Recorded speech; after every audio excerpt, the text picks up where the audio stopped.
one of the things that I tried to teach in our leadership course, or the leadership aspect of our leadership and strategy course, was that there is a fundamental difference between leadership and management.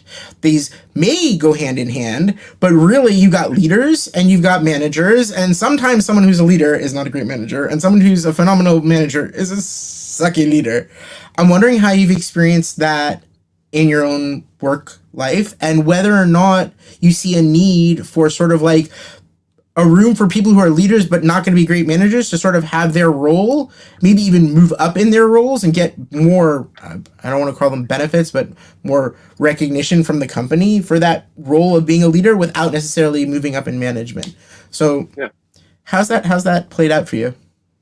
So I want to preface by saying I've been in business for like 8 years. I don't know anything.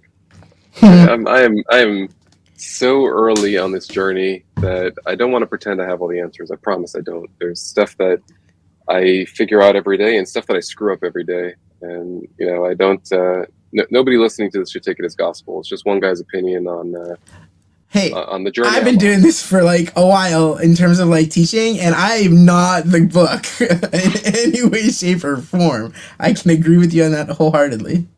So I'll say that it plays out, right? Anybody who follows the theory, leadership versus management, it plays out every day. The only difference is it's more of a Venn diagram than it is a totally separate list. There's a lot of crossover between them, and you're going to find yourself doing both roles often, right? Mm-hmm. So something we just talked about when it comes to the conversation we just had around, work is work, life is life. Mm-hmm. You need to invest in both.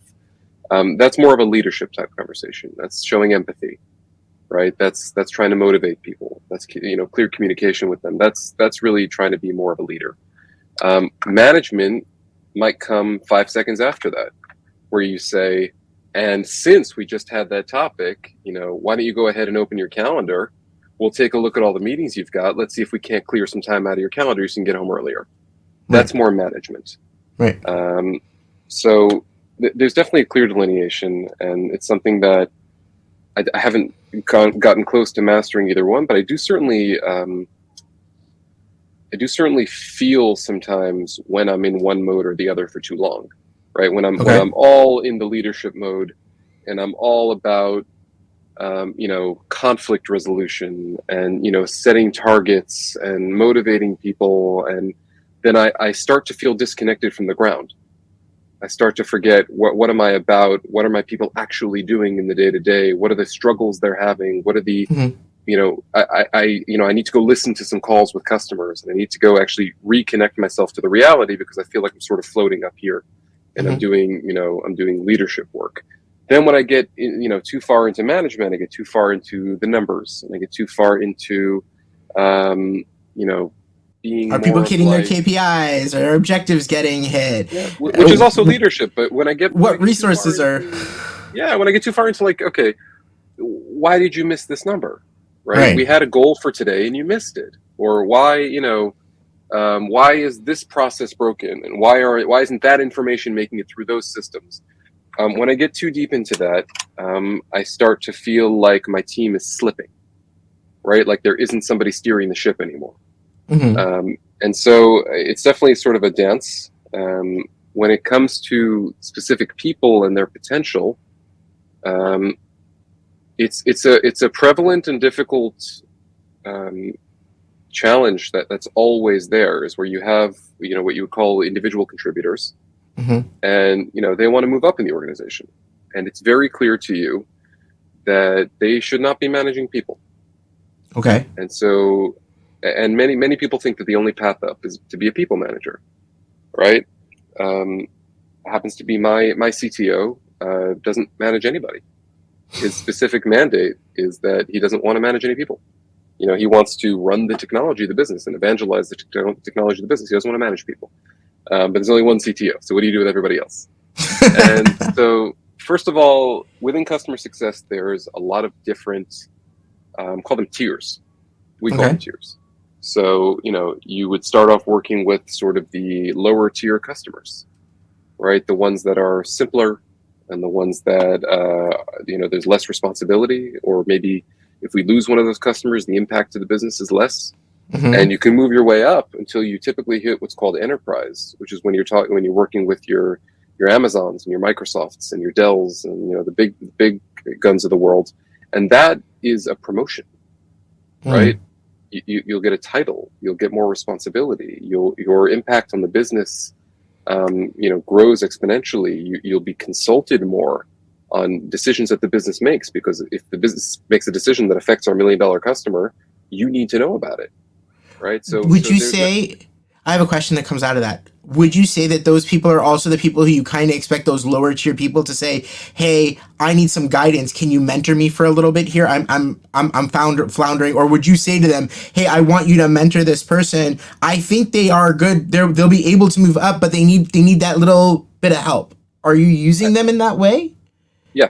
So I think mentorship is a fantastic either alternate route or parallel route. Okay. Where you can say, look, I see your value in the position that you're doing right now. I think you're incredibly valuable to the business. I'm watching the results you're bringing in. I'm watching how happy your customers are and how many renewals you're getting, and you're doing fantastically. I need you to share that magic. I need you to show the newbies, how are you doing it, right? How did you get from, where they are right now to where you are right now? And so mentorship is another great way. But it's always a challenge when when somebody wants something that you don't think they should have. And it's a hard conversation. And then then you get to the other part of it, which is, okay, you have managers, you have team leads. But what about when a team lead wants to become a director? Right? A director is a leadership position. Director is already more about strategy. It's less management. It's less management, more leadership, is what you're saying. You're saying that's that transition from one to the other. Yeah, it's strategy. It's vision, right? It's saying I own a function, and it's my job to get it from point A to point B. What's point B? I have to define what that is. Right. And not everybody can make that jump either. So you'll sort of have. It's obviously a pyramid shape. You'll have people fall off as you go further and further to the top. Right. And I don't know which law it is, but you'll sort of rise to the level of your own incompetence. It's a not nice way of saying people are capable of certain things, and you have to find a balance of not just what are they capable of, but what will they be happy doing. Because if I go and promote you, and I know you're not going to enjoy it, and 6 months later you're miserable, you're going to leave. But if I don't promote you, we're going to leave anyway. I don't know. Have you ever had anyone backtrack on you and been like, "Listen, I'm not happy doing this. I want to go back to doing this other thing. Can I do that?" Because I know people who've done that. I didn't have somebody come to me proactively, Mm-hmm. but I went to them. Okay. And I said, I'm watching you struggle. And Okay. I'm watching you beat yourself up because you're trying to handle two things, and I know you're better at handling one thing. And I don't want to watch you do this anymore.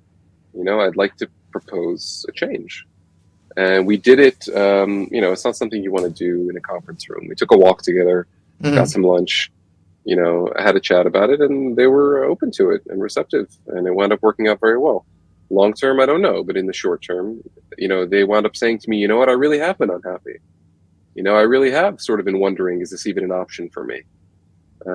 So again, I'm really proud of you that you would do that, because that takes a lot of guts to go up to someone as a leader and a manager and say to them, "Listen, I can see that you're struggling, but I don't want to lose you. I know you bring worth and value to what we're doing, and I want to have this discussion." And broaching that is a hard thing to do. It can be really difficult. It's a risk. It's a risk because you might look at me and say, "No, I'm very happy where I am," and then what do I do? Right. So I got lucky that the person I was talking to had incredible maturity and a very clear sense of what they're about. But again, I'm a baby at this. I don't know everything. I just know that in that scenario it worked out. Could be next time it blows up my face. I don't know. Thank you for joining us in the Doctor's Den. Don't forget to like, share, and subscribe. Hope to see you next time.